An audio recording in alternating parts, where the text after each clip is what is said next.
Diversity in Writing podcast, the show where we as authors explore the better practices of writing inclusively, whether that be in terms of race, gender, ethnicity, class, sexuality, ability, and so on. Why are we here? To bring more depth and breadth to the characters in our fiction and represent them in the best way possible. My name is Bethany A. Tucker, and with me each week is my co-host, Mariëlle S. Smith. Ready? Let's dive in.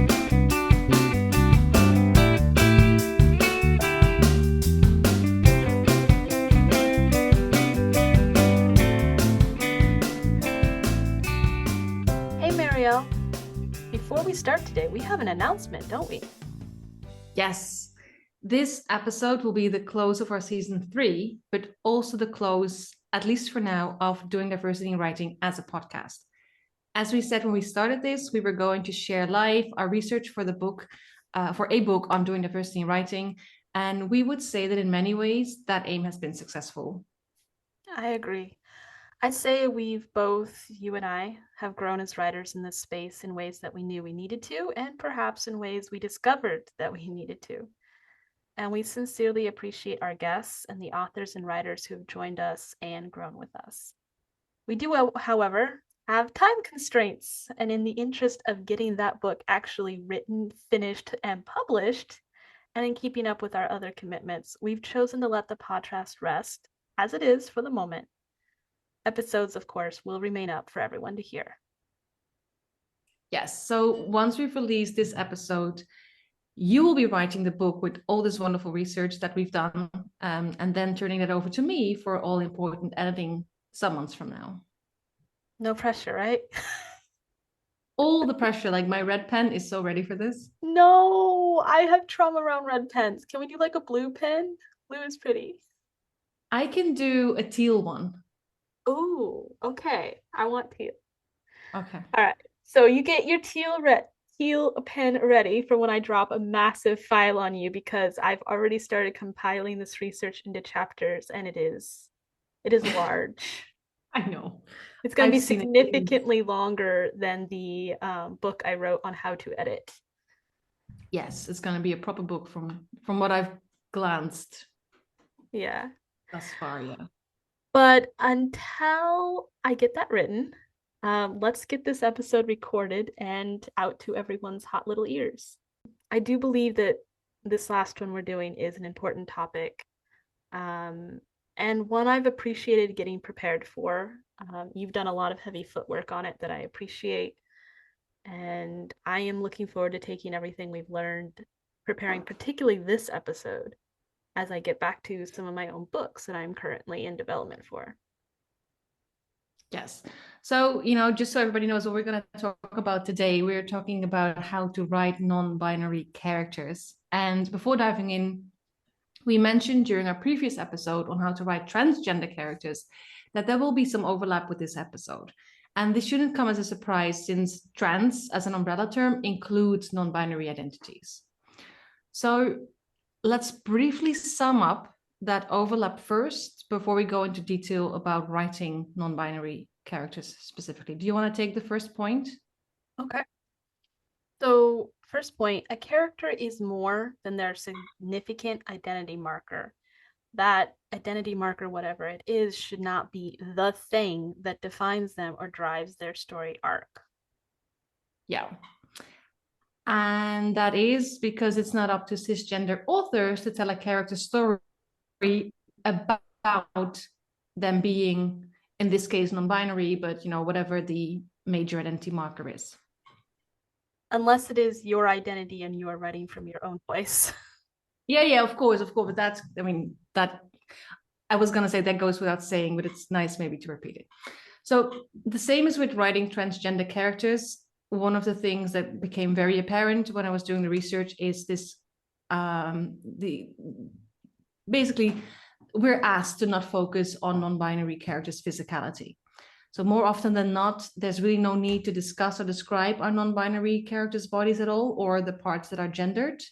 So you can obviously talk about the color of their eyes, the shape of their lips, the freckles on their skin. If anybody heard that, my cat speaks. My cat is one of my cats is very obnoxious. Yeah. So you can talk about the non-gendered parts of their body, right? Like I said, like eyes, lips, freckles on skin, right? And if there is a need to talk about the parts that are gendered, be very sensible about how you write about this. And we've put resources that we use in the show notes. So if you hear a name, know that the article is going to be in the show notes. So one of the articles that we dug into for this one was is a series of blog posts by Deanne and Bryn. And they really put it nicely, and I'm quoting them here. If your non-binary character is in a situation where their genitals would naturally be mentioned, do so as though that body part is completely natural for a non-binary person to have, because it fucking is. End of quote.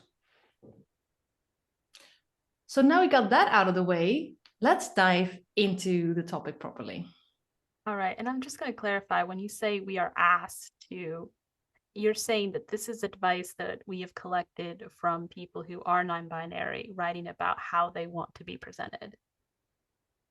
Yes, so the articles that you will find on how to write non-binary characters are written by non-binary authors. Awesome.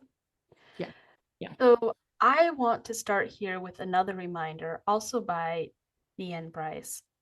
And they write, the only thing that differentiates a non-binary person from a binary person is they don't identify as having a binary gender. Yes. So what does non-binary mean? And here I want to reference a blog post written by Jules on the All Right blog here, another article that we've included in the show notes. As far as definitions go, I feel that theirs is solid and clear, and I recommend reading their entire post. So Jules writes, and this is another quote, non-binary is an umbrella term that's used to describe someone whose gender identity falls outside the binary options of male and female. You might have heard of other terms like genderqueer, NB, which can be written in different ways, but there's no point in me saying it like that because we're talking, and it's said exactly the same way. Sometimes spelled ENBY. Yeah, that's what I was gonna like. It's NB as in N and then a B, non-binary. But a lot of non-binary people refer to themselves as NBs, and then it's spelled ENBY.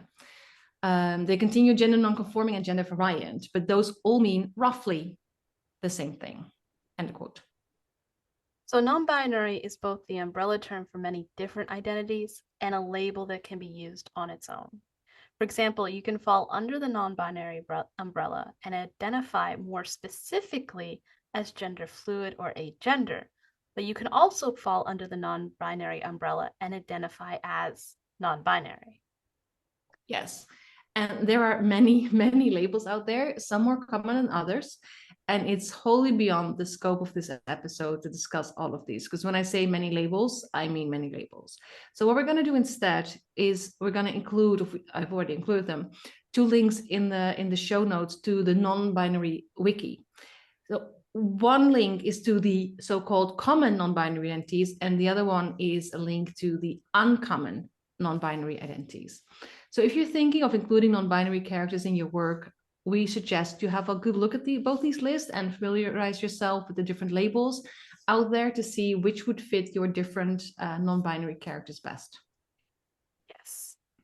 I keep learning new ones. Try not to let all these labels overwhelm you as you're writing. Instead, see it as an opportunity to allow some awesome, unique characters to roam into your work. And you don't need to try to include all of them. Like, literally don't. It's okay. It wouldn't be that realistic anyway. But especially because this list is growing. Yes. So it's futile. Like, don't even try. Yeah. Yes. So what might also help is what I thought was a great description by Maya Kobabe, a non-binary author and illustrator, of how to visualize gender. And I found this in a CNN article on tweens and teens exploring the power of pronouns. And they say, I began to think of gender less as a scale and more as a landscape. So the way I see that, less as a spectrum, right, which is how we tend to think of things more generally, and more as a field you can wander around in in which people, even if they have the same gender, right, if they identify as exactly the same with exactly the same label, they still take up different spaces depending on what else they have going on identity marker wise. I really like that idea of kind of like wandering around. It's all the same area, but there's a lot of different features and textures to it. Yeah. I think the that image is just really, really helpful, and we can allow it to just color and influence the way we visualize the rest of their identity with all the other parts that make up a person being a person. Yeah. Um, Seeing gender as a landscape also helps you overcome that pitfall of writing some non-binary characters where you just kind of write the same placeholder Mm-hmm. character over and over again. We don't want to do that for any character in any situation, but specifically here, it allows us to keep it fresh and keep it realistic in the fact that each character needs to be unique in it of itself. Both Jules from the All Right blog, that name trips me up. Yeah, And Dee and same, Bryce same. Yeah. and Dee and Bryce come with a list of differences between non-binary people that really hits home. Even without thinking of other identity markers your non-binary characters might have, there's already such a tremendous amount of diversity within this community. So just see it as this great list to keep in mind when you're fleshing out your own non-binary characters. So you want to So start with the first one? sure. So this is basically So kind of a summary of what they both say. yeah, a Yeah. summary. Yeah. So, first point, being non binary could affect your character's life in a subtle or a life changing way. Yeah. Some non-binary people, so this is the second point, experience dysphoria with their body, voice, and expected gendered roles in society, while others don't. Not experiencing any dysphoria does not make someone any less non-binary, though. I think that's really important to remember, that you don't need dysphoria on any level Yeah, to identify as non-binary. this is something that really hit home for me as I was following a couple different non binary creators on TikTok. And that has literally been one of the places I've learned the most. They were like, this is my body. I feel good about it. I was like, yeah. Third point related to this is that some non-binary people might take up vocal training or use fashion to present themselves in a certain way, while others choose not to. Some might never even mention to anyone that they're non-binary, but that's still who they feel that they are. That's still valid, yeah. Some non-binary people choose to use a new name or pronouns or both, and others might decide not to. Exactly. Both are valid. Some non-binary people choose to use they them pronouns, while others are comfortable with he him, she her, or neopronouns. We will talk about neopronouns in a bit. That's a whole nother little section. Yeah. Some and next point, some non-binary people pursue gender confirmation surgery, and others might not want to do that, either because they can't afford it or they simply don't want to because they're absolutely 100% happy with their bodies as they are. Exactly. Um, Another point, non-binary people could identify as one of the numerous non-binary labels, or they could decide they're just non-binary and don't dig any further in it. Don't feel the need to define it any more than that. Yeah. Because just that there's like a list of like hundreds and hundreds of identity labels doesn't mean you want to, like, maybe you're just chill. Like you're just like, Yeah, this is what it is. Yeah. But for others, it's very important to find that label that is like fits like a glove, right? And again, it's both valid. both are valid. Both happen. Both are valid. Non-binary people might also spend years refiguring out who they are and what it means to be non-binary, or they could realize it once and then never feel the need to dwell on it again. Exactly. Some non-binary people will get really upset if their names, pronouns, or identities aren't respected, while others take that disrespect or someone not knowing in stride and simply don't care. Yeah. Some non-binary people are okay with some gender terms like mom or bro, while others are others want to use exclusively gender neutral terms. Again, Yes. just something to keep in mind. Some non-binary people dress in neutral clothing, while others dress more masculine or feminine. And some non-binary people are comfortable being seen as masculine or feminine, while others are not. Yes. They could feel the same way about their identity all the time or differently every day and reflect that or change how they act accordingly. Yeah. So just keep all of these in mind and ask yourself where in that landscape your own non-binary characters fit, right? Because these are all just questions that you have to ask your characters.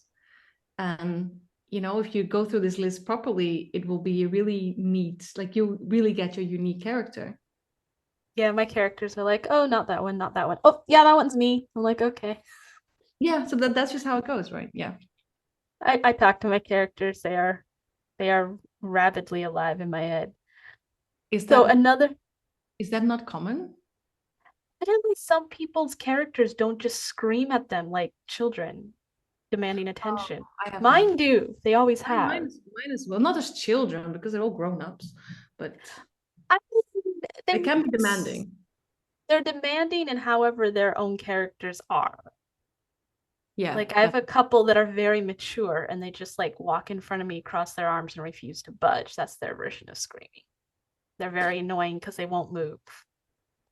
yeah. Oh, they can be you're writing something. They're like, that's not like me though, and you know it. And then just refuse to do anything for the rest of the scene and you're completely like stuck. I Yeah. actually think that's different than writer's block. When you're arguing with the character, that's not writer's block. That's you and the character having a difference of opinion. But moving And on, you know what? They're right, but that's another topic. they're Okay. always right. Yes, Okay. let's go. Another solid point comes from Eris Young. Again, links to the article in the show notes. Eris says, remember that physical sex, sexuality, gender identity, and gender expression are different things. Physical sex refers to a person's bodily conformation, i.e., their chromosomes, genitalia, and internal sex organs. A person's sexuality is who they're attracted to. Your gender identity is how you think of yourself, and your expression of that is how you present yourself to the world. And I wish someone would have explained that to me when I was like 15. But anyway, moving on. Yes, right? Like I wish we all knew this so long ago. But again, thinking of gender as a landscape can really help here. Because thinking through these four: physical sex, sexuality, gender identity, gender expression, these will help you get a firmer understanding of where in that landscape your particular non-binary characters are. Like where do they see themselves? And how does that inform everything? Exactly. Yeah. It'll help you bring in certain layers because you, as the writer, know these things about them and they will bleed through your writing as you pen down the story. So I think this is something that I ran into as I was doing the research. This question: can we have characters who don't exactly know where they are in the landscape, where they fit? Of course we can.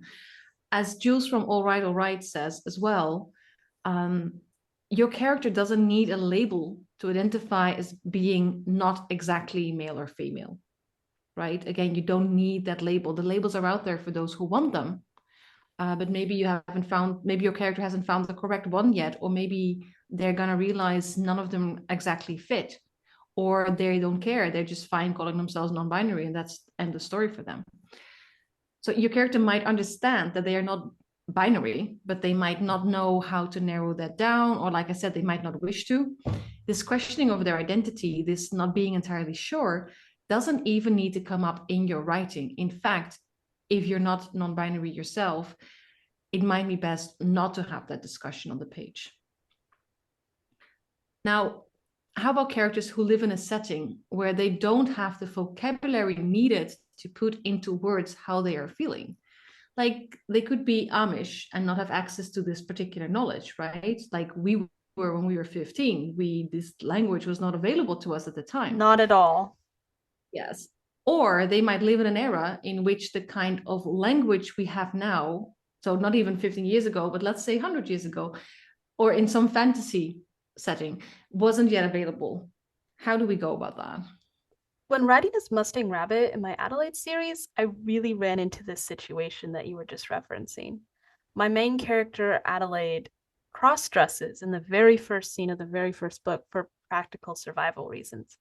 But by the middle of the second book, as I was writing, I realized that she was querying her gender hard. And by the third book, there was just no doubt that Adelaide didn't see herself as just female or just male. And I sat down and asked her if she was trans, and she was emphatic, I am not.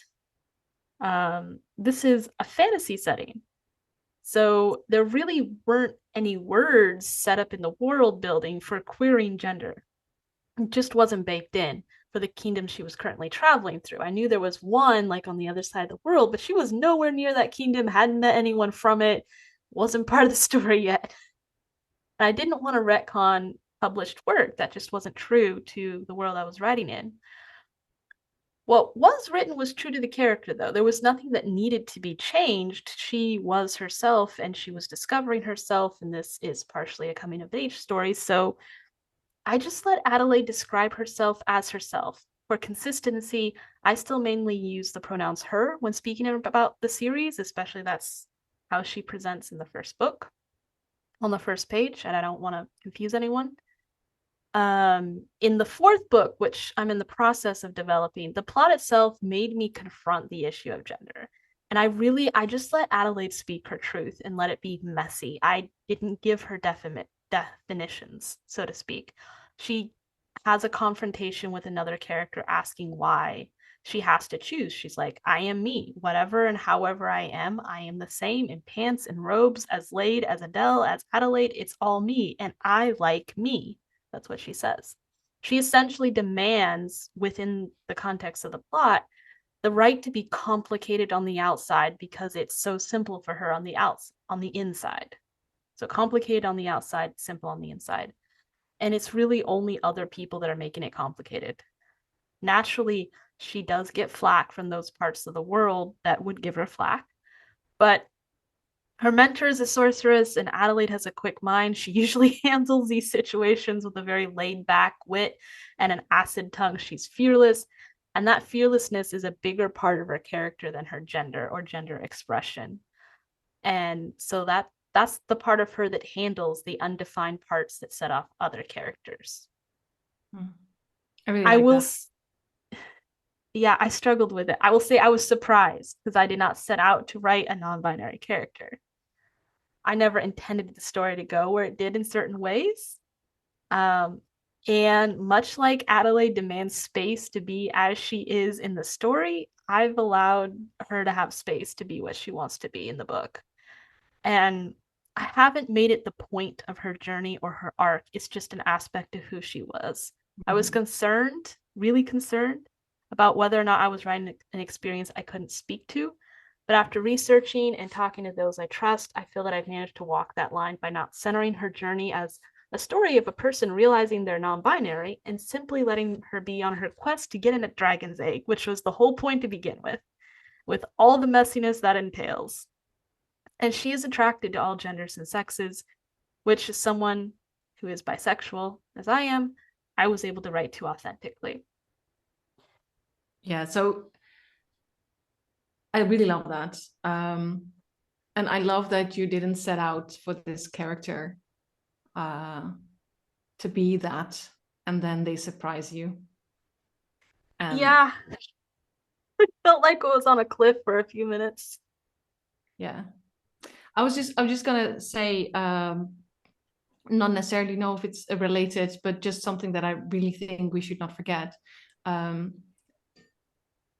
in the trans episode, so the previous episode, we explicitly said that writing a transgender character who's questioning their transition is off limits, right? Who's doing the whole questioning thing, and having doubts and stuff. Especially if the questioning leads to your character realizing they made a mistake and want to transition back, right? Because those are not stories we should be writing, because we're trying to affirm their existence and not deny it. But in the non-binary context, having a questioning character might actually be very realistic, because it's such a broad landscape and there are so many ways to identify. That said, if you are writing non-binary characters to affirm their existence, still think you should refrain from writing a character who goes from non-binary back to binary, especially if this includes surgically transitioning back as well. Thus, having your character question where exactly they fit in the landscape and trying to figure it out as they go, And then there's having your character decide they were wrong to ever identify as such. Just as a, Example. yeah, side note. No, of course. Didn't you have an example of a novel in which the main character is looking where they fit into this landscape of the Yes, I non-binary? do actually. Yeah, yeah. Kaysen Calendar's Felix Ever After is a novel in which the 17-year-old main character came out as trans a while ago, had top surgery, was still in high school. And throughout the novel, they question whether they're actually a trans boy because something feels off to them. So they don't question their top surgery at all. And neither do they question the shots of testosterone they go for every 2 weeks, but they question their identity, the label. Do they fully, truly identify as a boy, or is there something more to it? Because this particular character sometimes doesn't feel, it doesn't always feel right when people refer to them as a boy. Sometimes it Mm. feels off, right? So what's wrong? So basically, what's wrong with me? That's kind of the sense you get in this novel. So this sets them onto the path of discovering different non-binary labels and eventually finding one that fits them better than the label trans man. Again, do know that Case and Calendar identifies as non-binary themselves. So this is an own story, right? And we're sharing this here as I wanted to share it here as an example, not as an invitation to write a plot that consists mostly of your non-binary character figuring out where they fit in the landscape, right? If that's something they're dealing with on the side, of course, that makes it realistic. They don't have to be entirely sure of how they identify yet, and they might never actually get to that point, which is also okay. But don't make your story or their story within your biggest story about that particular journey. Like you said in relation to Adelaide, that's not what her story is about. Yeah, exactly. So, some ways to get started beyond I'm going to write characters beyond the binary on this journey we take as writers. So we have this article, 6 Tips for Writing Genderqueer and Non-Binary Characters by Eris Young, who we've already mentioned, has some good advice. And part of that advice is, and I quote, examine the way you conceptualize gender, end quote. I think we were just doing this out loud in a rather messy way through much of this episode already. But this is really such a great exercise to do before you start writing non-binary characters. Like, sit down with yourself and, like, how do you yourself conceptualize um, gender? Here's what Era says. We're raised to think of gender as just female and male, but the existence of genderqueer people proves it's more complex than just one or the other. How do you think of your own gender? Are you all male or all female? Is there a little wiggle room? Because we don't fit with society's concept of gender, non-binary and genderqueer people are forced to always think about gender. So thinking about it yourself will help you get into your character's head. I really think that like that sums up this, like where do you start? If you Exactly. want to do this thing, it's the same as when you want to write trans characters, you have to look at how you identify and what being cisgender means to you. Yeah. Yes. I'm nodding here and realizing people can't see me. Yeah, and basically, actually, it's not just trans, right? It's. I think this is very similar to the advice that we referenced in other episodes as well, right? It's advice that goes for all identities you're writing that go beyond your own, right? First, think through how you perceive your own identity, and then how you perceive your identity vis-a-vis the identity of your character. Yeah. That's just solid advice. Yeah. Now, here's a discussion I wish we didn't need to have: pronouns. The way some people respond to pronouns, I don't know whether to scream or just laugh about it. For the record, I just need to say this for the record. We have always used pronouns. Always. Pronouns aren't some woke invention. What makes me laugh the most is that some people seem to have forgotten that the singular they is standard in the English language. We use it all the time, literally. It's always been there. We're just not aware of it because it's so ingrained. Yes, And I I would mean, also no, sorry, go ahead. and I would also just, because I've been studying foreign languages so much lately, like to remind people that there is a so many different kinds of pronouns out there in other languages. Like in Chinese, there's a special pronoun to use towards someone that you're trying to be really respectful for. It's just an extra nice way to refer to someone that is gender neutral, actually, as well. So there's all kinds of pronouns out there. But anyway, getting back to the English language. Yeah, so the thing is that we've been using it, the singular they, right, since the 14th century, at the least, right? Which is when it appeared in Chaucer's The Canterbury Tales, right?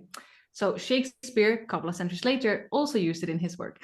So it is actually part of the canon. It's part of the language, and it's something that we use all the time because it's not only used in a non-binary context.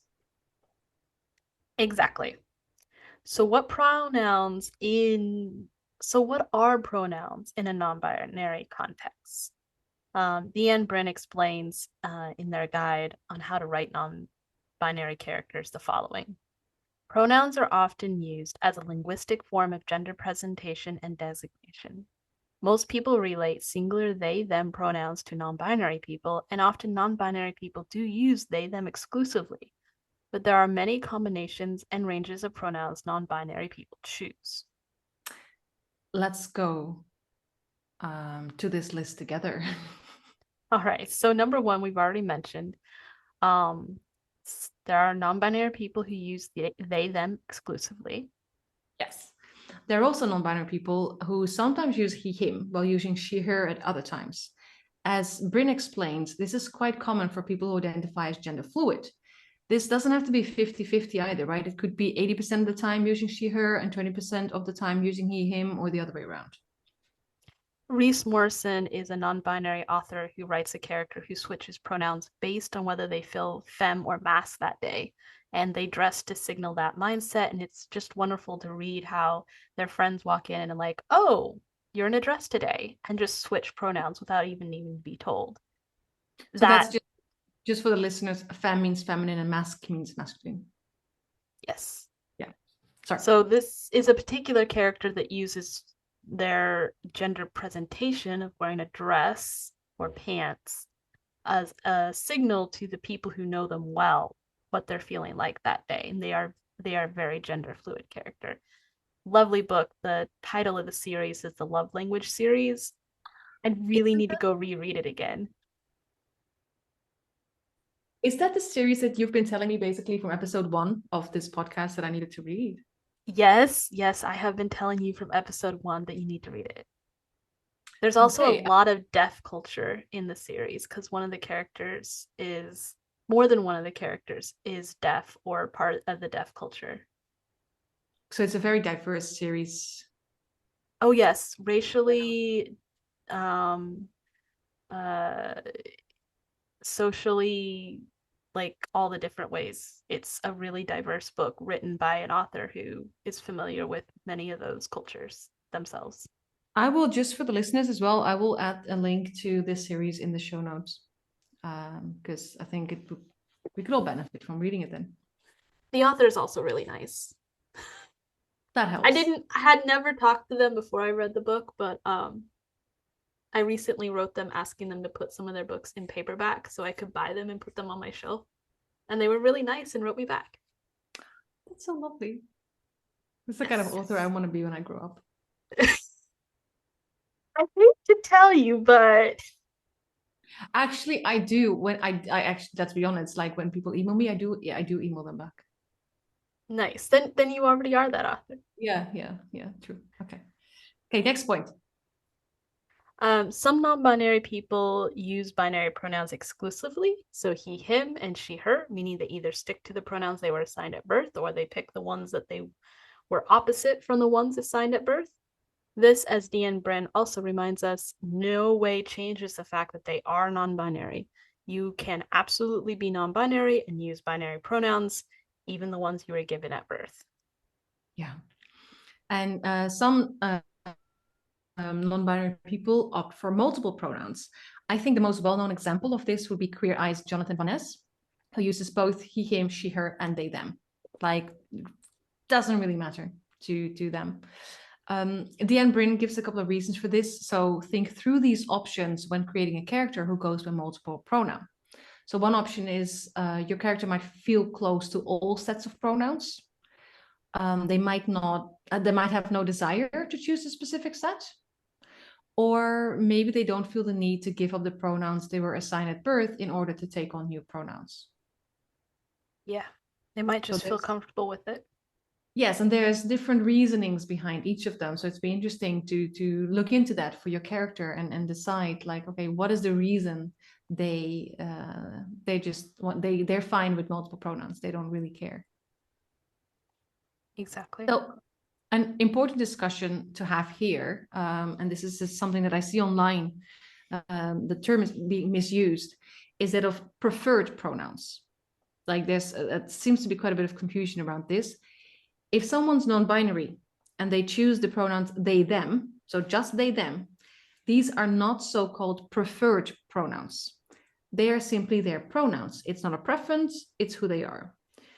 Now, non-binary people who have chosen multiple pronouns, they might have preferred pronouns, right? They might not, they might be equally okay with the entire set they've chosen, but they might have a preferred pair amongst that set, right? So for example, someone might go by they, them, and she, her, but still prefer they, them to be used. And this can be for any reason, right? It might be to accommodate the people around them. It might be because they don't want to come out in certain contexts. Or it might just be because she, her doesn't offend them, even if they do have a preference. Some non-binary people pick entirely new pronouns. This is what we said we would come back to, the neo-pronouns concept. As you can imagine, the options are endless here, so look for neo-pronouns online if you want to get an idea. As Deanne Bryn reminds us, they're still the least claimed pronouns due to most of society not being familiar with them. Mm-hmm. And this is actually interesting because this is where some of the authors of the articles that we used for research disagree. So Deanne Bryn is of the opinion that this is not a good reason to not write about non-binary characters who use other pronouns than the more common they, them, right? They actually advises us to also write non-binary characters who use Neopronouns. gender pronouns, so like him and him, her, and she, her. Okay. Also to use characters who use multiple pronouns, like, you know, the character in the book by Reese Morrison you've mentioned. But Jules from the All Right blog advises against this. And this is their argument for not using multiple set of pronouns for one character or have them use neopronouns, right? And so this is a long quote. You should not give your, and I just want to know what you think about this. You should not give your characters more than one set of pronouns each, because it can be really difficult for readers to keep up with what is going on if one character has inconsistent pronouns. With that said, if your character is gender fluid and actively switches between more than one gender throughout the story, you can use different pronouns to reflect that gender expression at a given time. Just be as clear as you can do, do your best to minimize confusion. End of quote. I think I missed a bit there when I copied this, sorry. No problem. So what Jules is basically saying here is that they're not saying that you absolutely shouldn't do it. Just make it as clear as you can not to distract your readers from the story that you're trying to tell while you're doing this. Yeah, so in the series that you've mentioned, is there any confusion, or is it actually done well? And it's done really well. I may have gone back once or twice to reread one sentence, but especially over the course of the series, and the books were well edited and it was intentional. There was usually like a mini introduction, and later on, like, there were 4 viewpoints in the series. Whoever had the viewpoint in the chapter that was being written would kind of signal to the reader what gender their partner or their friend was aligning with at the moment, or none at all in some cases. And it took just a couple minutes to like get my bearing, and then it was clear. It was fine. I didn't have any problems reading it. And that's really where I fall. It's like if it can be clear, I would say trust your reader. Yeah. So if anyone wants to do this, reading those books, the love language series, that might be a really good start to see how it can be done well. I wish I had more examples to offer up, but I don't. At I least don't not ones that pulled it off so well and weren't confusing. I don't think I've ever read anything. I mean, I've read plenty of novels about non-binary characters, but not about non-binary characters who have multiple pronouns. Everything else I've read is in the realm of sci-fi, dealing with like not humans necessarily.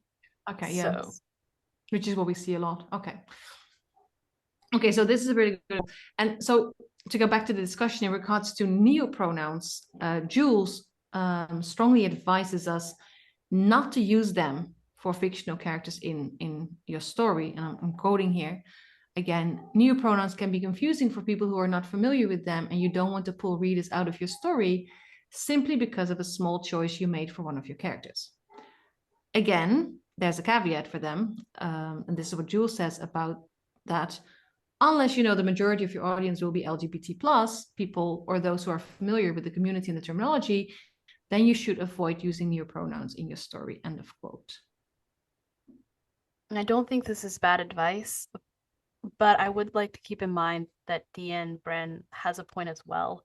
If we want to do representation thoroughly, we have to include everyone in our work at some point. And that includes people who don't stick to the they, them, and do use neopronouns or use neopronouns instead.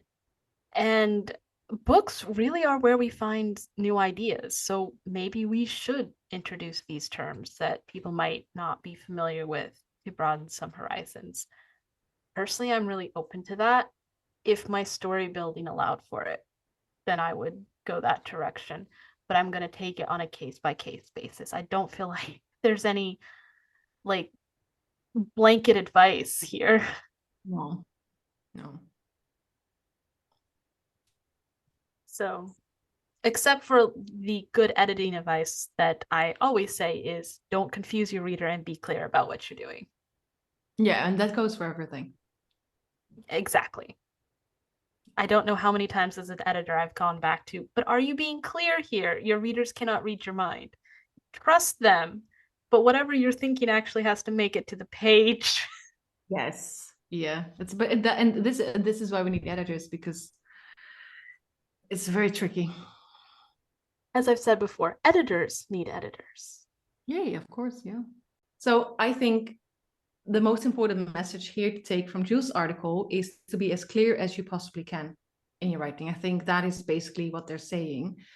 Last but not least, there are some non-binary people who choose its pronouns.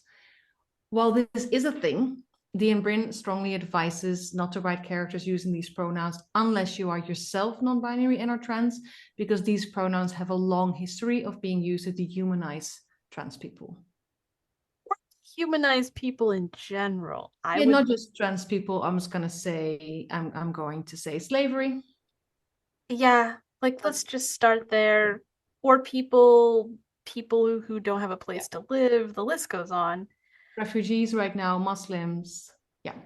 Anyone that people didn't want to include in their society at the time. Yes. So even though people do use it, apparently, be very careful around this because this is a very, very slippery slope. Yeah, I would use neopronouns all day before I would actually do this just because of the space that I'm usually writing in. Yeah. All right, so how do we relay pronouns in our writing? We've kind of touched on this, but let's do a little bit more. Yeah. So before we move on to that, I want to talk a little bit about grammar because this confuses people, right? As an editor, I'm a member of multiple Facebook groups, and this question comes up quite a bit around the they, them pronouns. And I'm really glad that Jules from the All Right. Well, I keep tripping. That title just keeps tripping up. It's a hard title to say. Yes. They actually mentioned this in their article as well, right? So this is the important question for a lot of people. What verb form do you use with the singular they? The correct answer to that is you use the plural verb. When you use they, you use are or have or whatever plural form of whatever verb you have in a sentence, even if the they is meant to be singular. So there's no they is or they has and so on. And this, you don't want to know how often I get this question. I get this question personally, but also how often I see it online. And it's only going to get, I'm only going to see it more as more people get familiar and start editing, non-binary stories and stuff like that. So you should just have a standard answer that you copy and paste at this point. Well, this is my standard answer. You use the plural verb. That's my standard answer. The So what's verb and the pronoun must agree. yes, even if the pronoun is intended to reference a single individual. So what some people also seem to be struggling with is how to use themselves or themself. First of all, like they, both of these can be used as singular. So themselves can be used as singular. And they are also both grammatically correct. So you can pick whichever you want when referring to your non-binary characters. Maybe your non-binary characters have a preference themselves. Maybe they want to use themselves or themselves when people are referring to them. The one thing here that's important is to be consistent. So perhaps check your manuscript when you're done writing for themselves and themselves and see whether you have been consistent, or ask your editor to pay extra attention to this. And if you do that, please give your editor a style sheet when you first hand them the manuscript, because they won't want to start over halfway through. Yes. Now, or create a style sheet. That's what I usually do. I create a style sheet with my clients. Mm. Yeah, they give me the information and I just add to it as I go through the book. Yeah. I try to give my editors a style sheet at the beginning because I know what it's like to be, oh, I'm going to have to reread that section halfway through a project. Yeah, but I mean, so I ask for like names and stuff, right? Like place names, how is that spelled? Who is this person? And then I just add my own stuff to it as I go, which is especially useful if you're editing someone's series. Exactly. Okay, so now, well, I think, just to stay on topic, I think that Dean Brin's Guide to Writing Non-Binary Characters is absolutely excellent. It's a 3-part guide. The part I loved most was the common techniques they share on how to relay a non-binary character's pronouns in our writing. So let's dig into those, because this is practical stuff. All right. So there's the first way we call it the mind reader's way.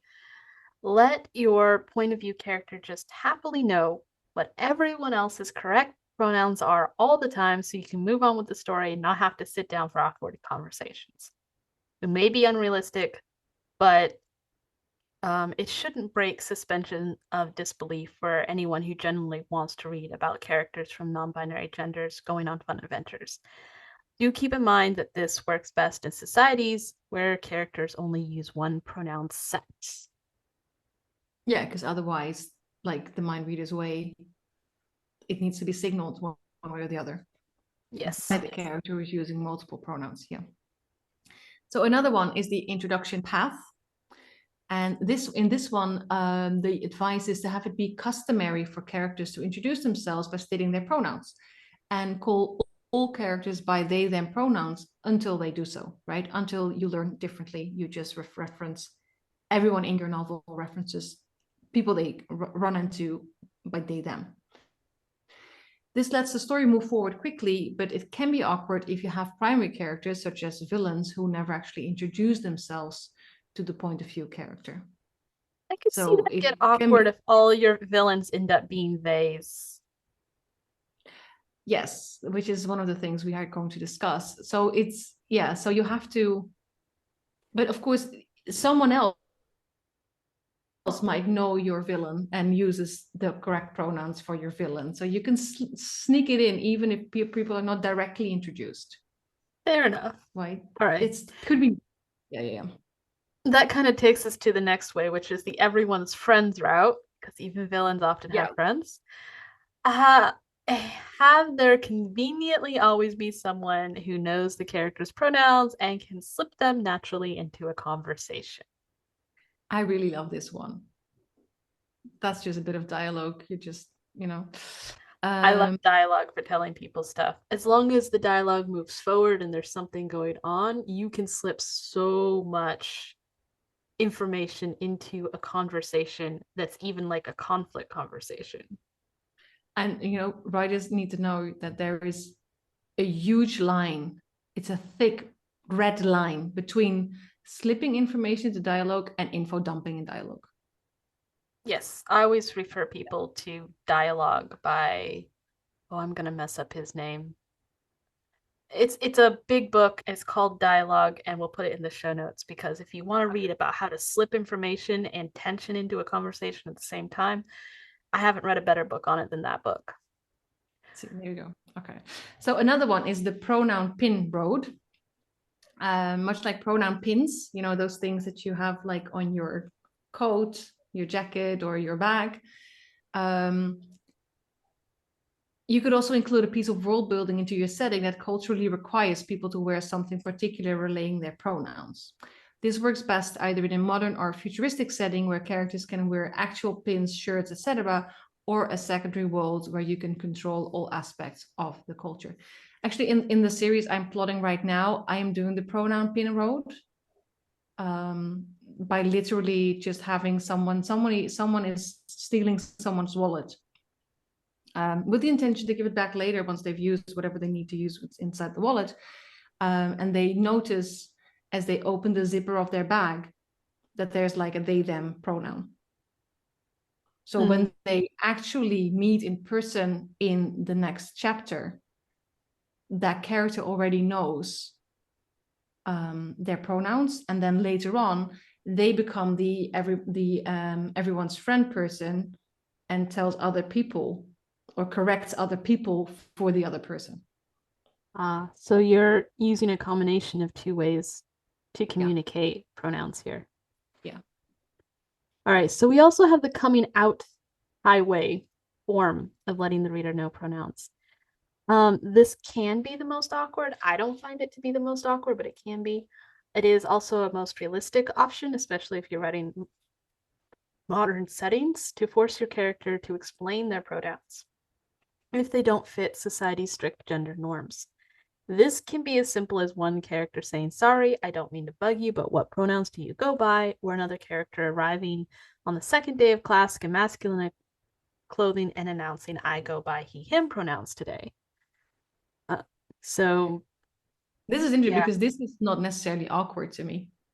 It's not. I've done this in person with people, and I'm just like, "Hi, what pronouns should I use to refer to you?"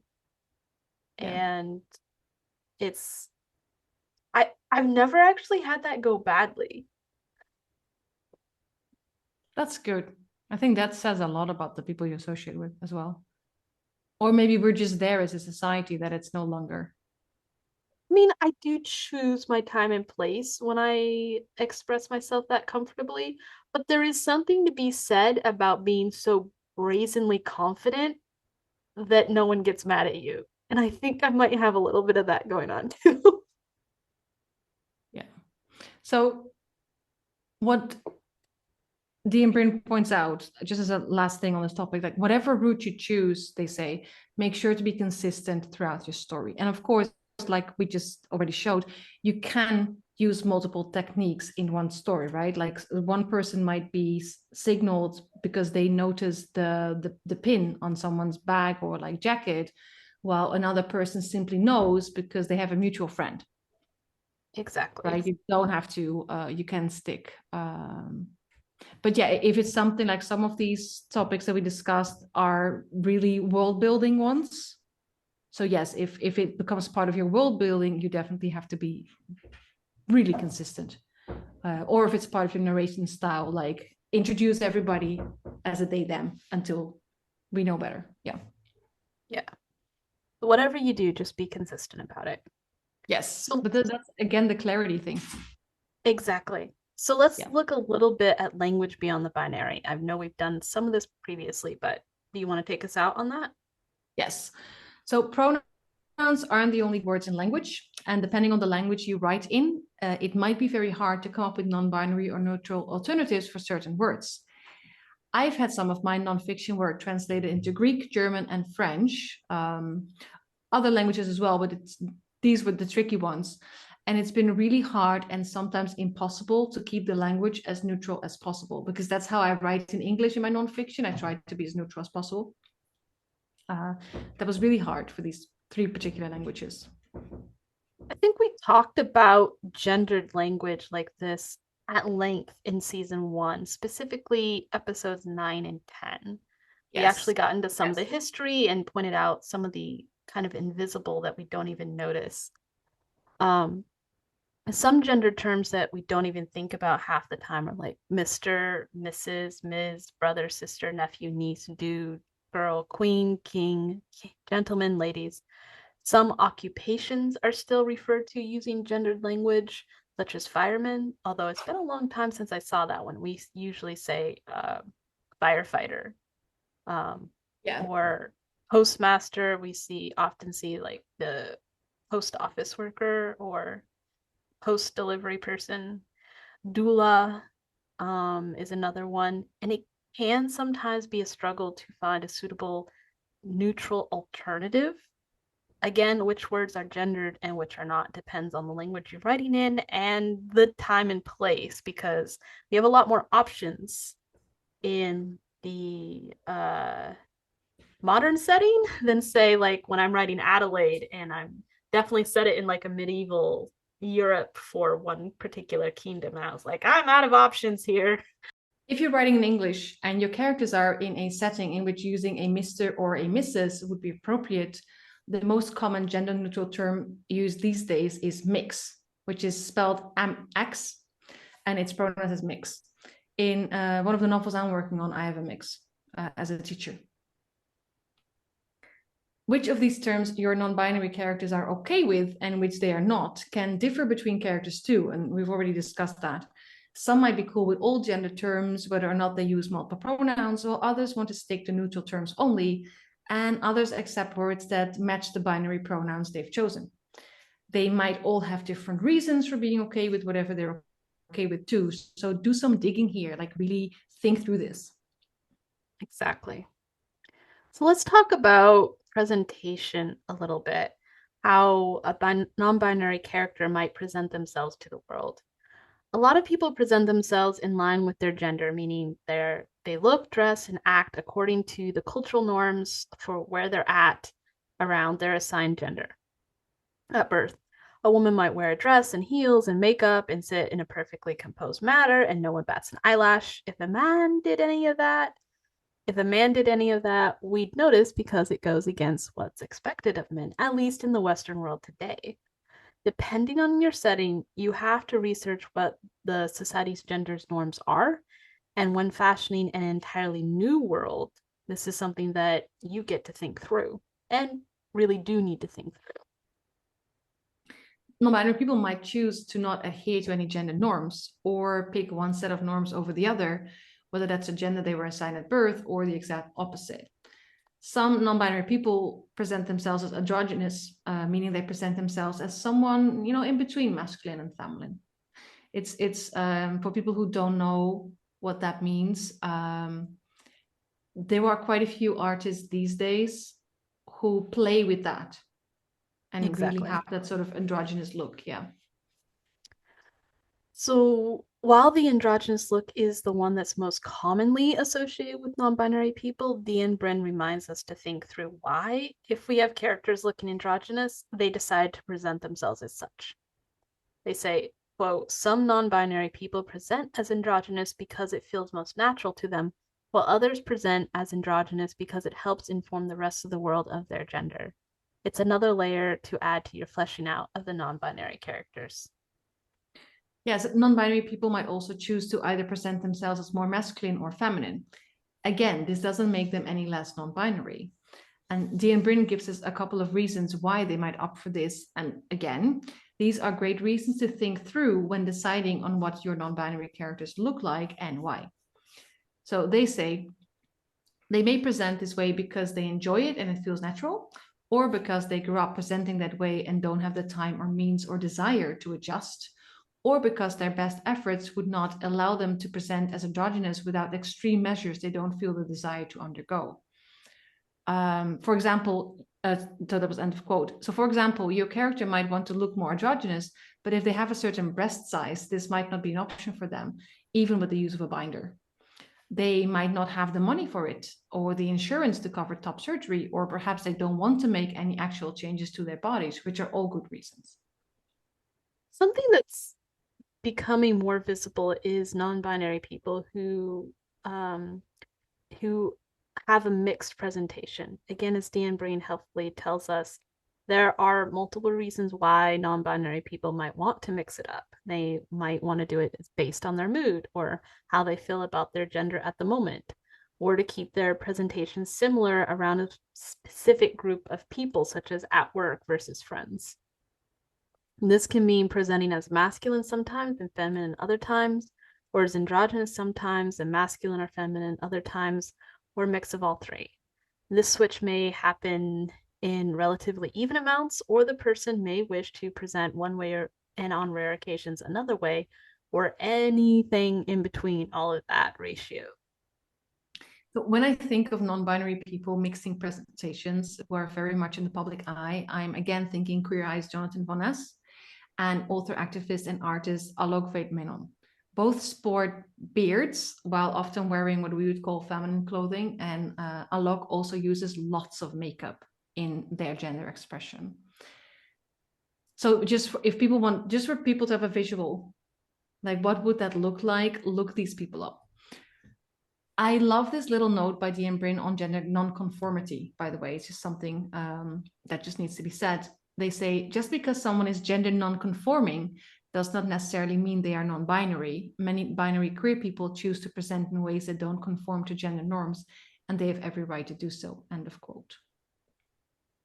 In other words, you can't just tell by looking at someone and how they act whether or not they are non-binary. They might be non-binary yet present themselves according to the gender they were given at birth for whatever reasons. Someone may present androgynous or wear gender neutral clothing or the opposite gender's clothing and absolutely feel cisgender and identify as cisgender. Yeah. That said, DM Brin does add the following, and it's again something interesting to think through when you're fleshing out your characters. They say sometimes gender non-conforming people are trying to decide whether they are truly binary or not, whether they decide that they are binary or non-binary or trans or make no decision at all. This is a perfectly respectful way to explore one's gender. So most dues for writing non-binary characters are the same as the dues we've discussed in our previous episode. So we're going to keep this part short and just quickly run through them. Yes, so first we're going to discuss the do's and then we're going to discuss the don'ts in relation to writing non-binary. Exactly. Yeah. Writing non-binary characters. The tripping over the tongue in this episode is intense. So do give your non-binary characters hobbies and interests that are absolutely unrelated to their non-binary identity.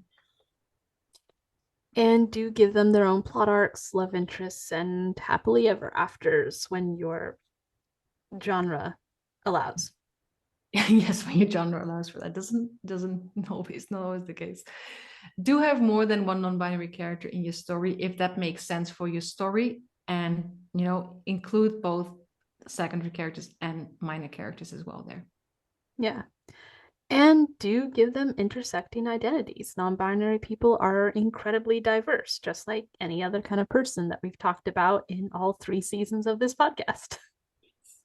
So DM Brin gives what they call, and I really, really appreciate this, and I think this is super practical advice that everybody can just use. They call it 2 insanely easy ways to include non-binary representation in all of your stories. So the first one is give a character or multiple characters they them pronouns. And they go on to say, you don't have to explain this, right? This character never needs to come out as non-binary. There doesn't have to be a focus on whether they're androgynous or not. You can keep it so simple that their description is just Parker had brown hair and a hook nose, and when they smiled, their eyes lit up. And there you have a non-binary coded character without having to do any work or research at all. I have done this twice in my current work in progress, long before we ever started researching this episode. And it has worked really well. I have one series as well, right? It's just this character is just a they, and there is nothing about it. Yeah. They just refer to them as, when they're introduced to the main character, they use they, and from that moment on, they're they, and nobody ever talks about what that means. Yeah. And for me, it's been both the characters that I did this with were just characters that only showed up in like one scene or a small handful of scenes. It wasn't a big deal, but it was it was that quiet presentation that one of our earlier articles reference called for. Yeah. And so I have this particular character, but I also have in the same series a character who gets closer to the main character. So they do the whole, when they introduce themselves, they say, by the way, pronouns are they, them. Mm. So the direct So communication. it's different kind of the way that the characters deal with them, because the other character is more like, don't really care and sort of trust their friends to make sure that everybody knows what's what. Mm-hmm. The other one is more direct in their approach. Yeah. In this, it not just depends on us as authors, it also kind of depends on what the character would naturally do based on the rest of their identity and Yeah. personality. Like, personality is so important. Some people are like in your face with it, and some of them are like, oh, yeah, like, I was going to tell you eventually. Now you're saying that, I'm like, I didn't think about this at all. But the character who is a bit more laid back about it and sort of, lets it, lets their friends. They're the drummer in the band that some of my main characters are part of. Mm. So it's like they're a drummer behind the drum kit, right? So they're like in at the back of the stage, right? Almost in the dark. And then the other character is much more extroverted and is kind of known for being the person who has a lot of knowledge, like they're like a history buff. So they're always telling stories that nobody's asked for because they know too much about everything. So they're always like, oh God, there they go again. So Don't they're get them started. yeah, so they're much more they don't mind the visibility and being sort of in the limelight. Mm-hmm. So now you said that, I'm like, oh, that actually fits their characters really well. That one of them is like not having the discussion because other people sort of take care of it, and then the other one is much more like, hey, this is who I am. Um, Yeah. Yeah, it definitely, it's not just our writing styles, it's who the characters are. And yeah. personally, I love letting the characters kind of drive so much of that. Well, I didn't think this through, but it kind of fits. Now I'm thinking about it, like, oh, that actually fits their characters to a T. Yeah. Yeah. All right. Okay. So another way to do inclusion is have a character refer to their family member or a friend with gender neutral terms. For example, those are my sisters, my big brother, and my little sibling. We're on a skiing trip, but our step parent came down with flu, so our father stayed back at the lodge and let our uncle take us up the mountain. Will any of these non binary characters ever be in the story itself? Perhaps not, but they've still been referenced, they've been included, and it still shows that the author accepts the existence of non binary people in the story's world and that the character speaking loves and respects the non binary people in their family enough to refer to them in the way that those family members prefer. Yeah, I really like that. I like this idea that you could include, you can be inclusive without having the characters be on the page. Yeah, it's a really good baby step. Instead of writing people out of the world that you don't yet know how to write about, at least acknowledge that they're in your world. Yeah, I really appreciate that. Like you said, it's a baby step. Like this should not become an excuse not to actually include them on the page, but it will Yeah. help us to do the baby steps, and it will help us include even more characters than we can fit on the page of our novels. I mean, believe me, when I first started looking for presentations of bisexuals, I was looking for anything because there was so little. Well, it's a thing, huh? By invisibility. Yeah. All Yeah. right. So we have a couple of don'ts. Yes. So as with the do's, a lot of the don'ts for writing non-binary characters are the same as the don'ts we discussed in our previous episode. So again, we're just gonna quickly run through them without going into much detail. Here, do listen to our episode on how to write trans characters for more of the why behind some of these. So don't use the non-binary identity for shock value or plot twists. Don't draw attention to dead names, biology, or anything else that could delegitimize their identity. Don't make your only non-binary character a villain or kill off a non-binary character if they are going to be the only one dying. We've already seen too much of this. Yes. Don't make their existence a sob story because they're non-binary. I don't really feel that needs to be explained, but anyway. Don't write about their self discovery or their coming out as non binary as if it's the only thing this character has going on. It never is. For example, how I talked earlier about Adelaide and letting her be who she is and who she wanted to be naturally in the flow of everything else, including trying to find or trying to earn a dragon egg. Alluding to self discovery after the fact is fine too, because whatever happened there will have shaped them in a way, but let's not have it be the point of their character as their character exists in your book. Yeah. And don't include transphobic biases in your story unless it fits the context. It's more than okay to write about happy-go-lucky non-binary characters. If you do, make sure it's obvious to the reader that you as the author condemn such transphobic biases and slurs and whatever, what have you. So these are the ones that have overlap with our previous episode. So now for the don'ts that are more specific to non-binary characters. All right, let's do it. Yeah. Don't have all your non-binary characters look androgynous. As Eris Young argues in their article, and this is a quote, there are about 1 million different ways to present as non-binary. What type of body shape does your character have? Do they wear ambiguously gendered clothes or clothes for both men and women? Or are they gender fluid with a changing gender identity and present differently on different days? End of quote. Okay. Also, another one, don't make your non binary characters robots, aliens, or other non human creatures, such as fairies. This doesn't really cover the concept of representation fully. Yeah. Unless there are 0 humans in your book, but that's a whole nother topic.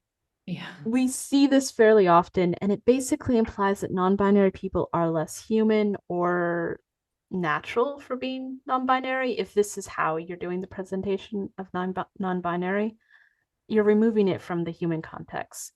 You can definitely include non binary aliens or elves or orcs in your work, but please make sure to also include non binary humans when you do so. Unless, of course, there are no humans in your story, as I've already said. Yeah. So one final note on writing coming out scenes. So this is not a definite don't, just a note. In their guide to writing non-binary characters, the differentiates between the big coming out scene and what they call the casual everyday coming out. And this is the kind of coming out that anyone who falls somehow under the LGBTQIA plus umbrella has to do when, meeting new people. You can't really avoid this particular kind. Like, I'm sure that both of us have these moments a lot. I probably come out as polyamorous with my, I don't know, once or twice a month at least. It's not even a big thing anymore. I'm just like, yes, this, and then move on. And people kind of look at me, and depending who they are, they like give a shake or blink really hard and stumble over their words. But if I don't make a big deal out of it, it's not a big deal. Yeah, and that is for me. It's like I prefer to use the word partner Mm-hmm. when I refer to my partner, but sometimes I feel the need to make it clear that this is not that this is a same-sex partner, and then I will use the term girlfriend, just Yeah. because some context I feel that I need to make the point clear. Yeah. Yeah, as long as we live in society as it is now, this is an intrinsic part of life. If you differ anyway from the norm, it's gonna come up, right? So as we've already discussed earlier, there are many subtle ways in which people can convey their gender identity and in which you as the author can convey a character's gender identity to your other characters and to your readers. So think through those when you find yourself at a moment in your story where your non-binary character needs to be outed in an everyday way. Got it. Yeah. So let's talk about naming characters beyond the binary. Yes.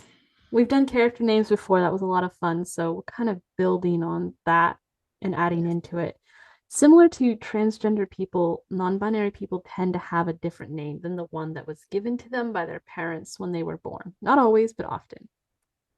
And again, like transgender people we referenced in the last episode, a lot of some non-binary people will choose to keep their birth name as well for whatever reason. I'm thinking actress, producer, artist, and activist Zachary Drucker, for example, a trans woman who didn't change her name when she transitioned, but kept Zachary. Yeah. Usually, when picking a name for our characters, for our human characters anyway, we pick the names their parents would have chosen for them, unless there's something happened in the story that shifted that. Now, though, we have to think through what kind of name a non binary person would choose for themselves, because oftentimes, unless you're writing a story that would change this context, this is a name they've chosen for themselves intentionally. Yeah. So, as Jules from the All Right blog mentions, a lot of non binary people either take a nickname from their given name, they shorten their given name in a way that suits them best, or they pick a different variation of the same name. That said, just because your character identifies as non binary doesn't mean they won't choose a gendered name as their real name, or simply keep the gendered name that their parents have given them. After all, and this is me quoting Jules, having a gendered name does not make the character any less non-binary. If Robert says they are non-binary, then they are non-binary. Jules also reminds us that there is the quote, there is a stereotype that non binary people choose nouns for their name, end quote. And yes, this does happen. It isn't true for every non binary person.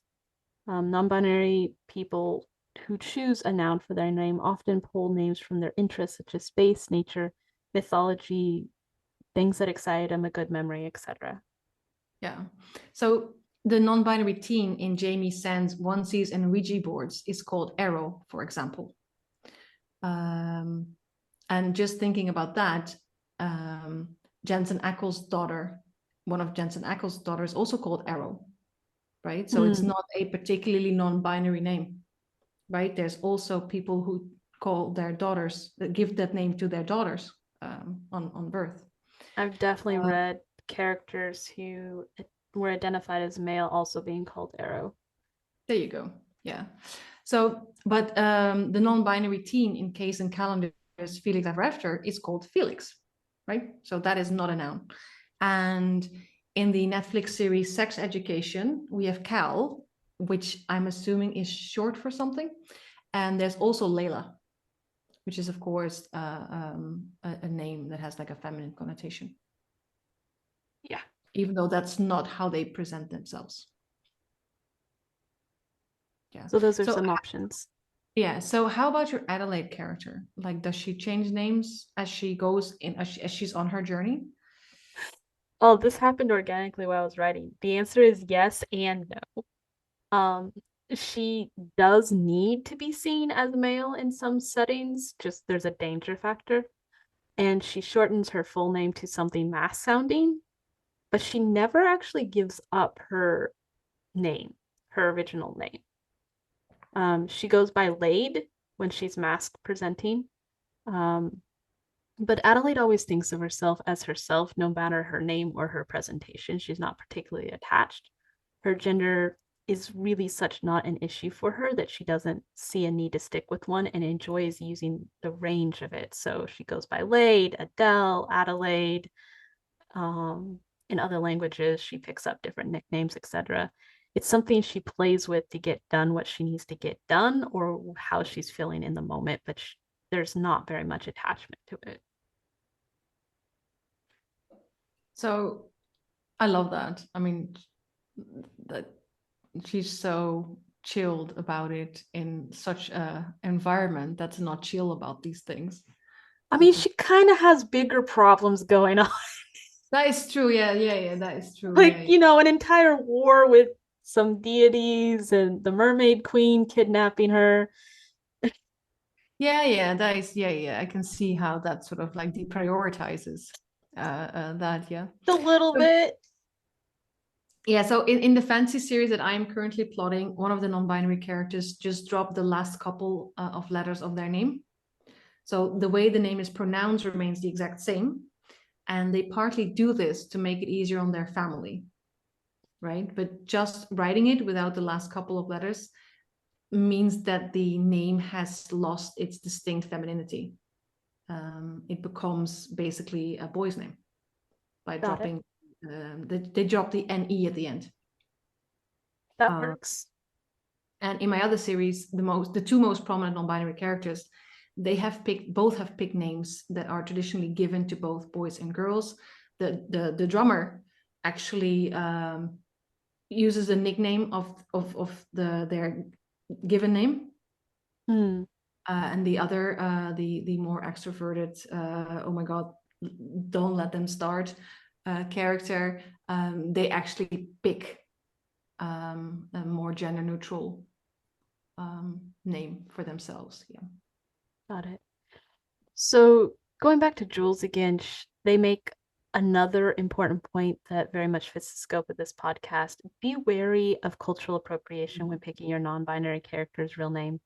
Don't let them pick something just because it's hip or sounds cool, yet might be sacred to whatever community you're taking it from, unless, of course, you're creating a non-binary character who isn't culturally sensitive and it's part of your plot, their character arc. And if you missed our episode on cultural appropriation, go back to season 1. It's episode 4 and dig into that.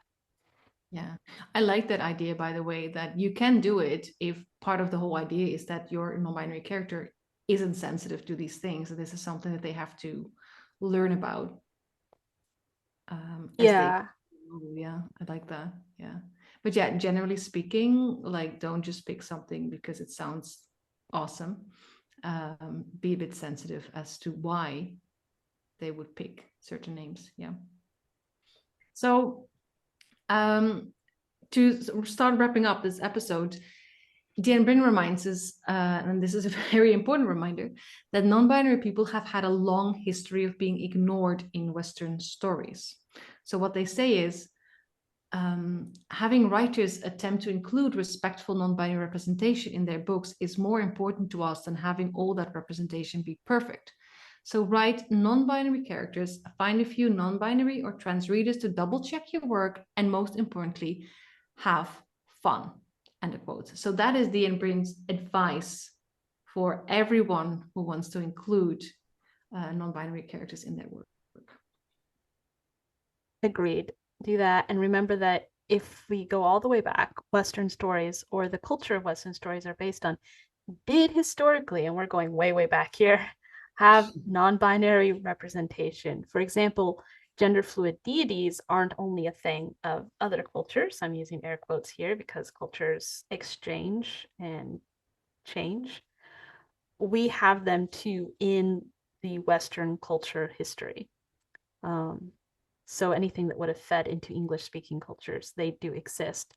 We just don't talk about it as much anymore, or they got written out or sidelined as things got translated into the modern vernacular. As Christianity happened. Yeah, exactly. To read more on this, we will be including an article in the show notes, but it's just not something we had time to really dig into today. Yeah, but it is good to think through this, or just know that it is a thing. Mythology has a lot of deities or individuals or figures that either had traits of both or switched or changed, or and you got to read them through the context of like war and cultural domination that rewrote certain mythologies. So understand them in context and go back historically. And it's complicated enough. That's why we're not getting into all of it today, even though we did start that research. Yeah. So the saying you were talking about gender deities, for me, I always think about angels and archangels, who've been very gendered. Also, I think due to Christianity, and of course, like angels and archangels, they predate the Christian tradition. So these days, I'm always very surprised to see them represented as gender fluid or non-binary, because it's just not that common anymore to have that kind of fluidity around, beings that are not humans. Like, the binary system was created by humans, right? Let's be honest about that. But there are TV shows like Supernatural who do bring this up, like, very casually. For example, they have an archangel pick a female vessel just because it's available, and because, in that particular series, if you're an angel, you need permission to occupy a human's body, right? So they just, they pick one that is available, but they pick someone who says yes. So in this case, a woman says yes, right? After their previous vessel, which was a man's body, disintegrates. So let me understand this. The archangel was in a man's body. Yes. And that body disintegrated, could not hold him any longer for whatever reason. Oh, no, it was killed. Yeah. Okay, that body was killed. And then they got permission from a soul in a female body, and then occupied the female body because to them it did not matter. Yes, and in the show, it makes the humans blink for a moment, right? Because humans have binary thinking, but the angels don't really register it because the whole gender thing means much less to them. So when the female vessel shows up, the humans are like, "Who are you?" And the angels go like, they just know. They don't need an introduction. They just know that this is now that it's the same it's the same angel. They're not going by the outside. They're going by the spirit force. The grace, right? It's the grace. Yes. For Supernatural. So I think there's much to learn from this. It definitely mixed things up, and it was something that I enjoyed while watching Supernatural, the show. Yeah. All right, so this brings us to the end of this episode and of the show for now. Mariëlle, do we want to say a little something about what we're up to and where people can find us, since we won't be here every month? We're going to the end, and I just completely took the wrong sip of tea. Okay, yes, sure, let's do that. But you go ahead, so I'll see if I can get over this cough that has developed. Okay. As I said before, actually, Mariëlle said it for me. I'll be writing the book based on our research and any additional research that we discover or I discover is needed as I'm writing. I'll also be getting back to my pen names, Sierra Darren and Mustang Rabbit, and writing for them. And I'm still available if anyone wants to reach out for a consult or book me for editing. You can find me at the artandscienceofwords.com or the same name at Gmail. And of course, links are in the show notes. I am considering dropping into TikTok, but that remains to be seen if I can juggle it. There's something I really want to do over there in terms of representation and literature. But honestly, my time is extremely booked right now. So cross your fingers for me. What about you, Mariëlle? I'll be crossing my fingers for you because I definitely want to see you on TikTok. I'll be working on the series that I mentioned earlier on, as well as at least one, but probably more Kickstarter campaigns. One of the books I'll be launching through Kickstarter this year is a book with tarot spreads for entrepreneurs, which is what I'm currently working on. I also intend to record more meditations for writers and other creative people, and I'm cooking up a plan to organize a virtual writers retreat later this year. And of course, and this, I'm going to drop a link. If people want to stay in the loop about all of this, they need to visit my website and sign up for my newsletter. And while this podcast might be ending, people can still hear me talk about writing on the Diving Into Writing podcast, with new episodes going out every other Monday. And like Bethany, I'll continue to work with other writers as an editor and a coach. All right. Well, that's it for now. Thank you, everyone, for listening and joining us on this journey. If you want to be updated about our progress with the book, please sign up to our newsletter. Yes, and then we will keep you posted. Exactly. As we go along. All right. Happy writing, everyone. Happy writing.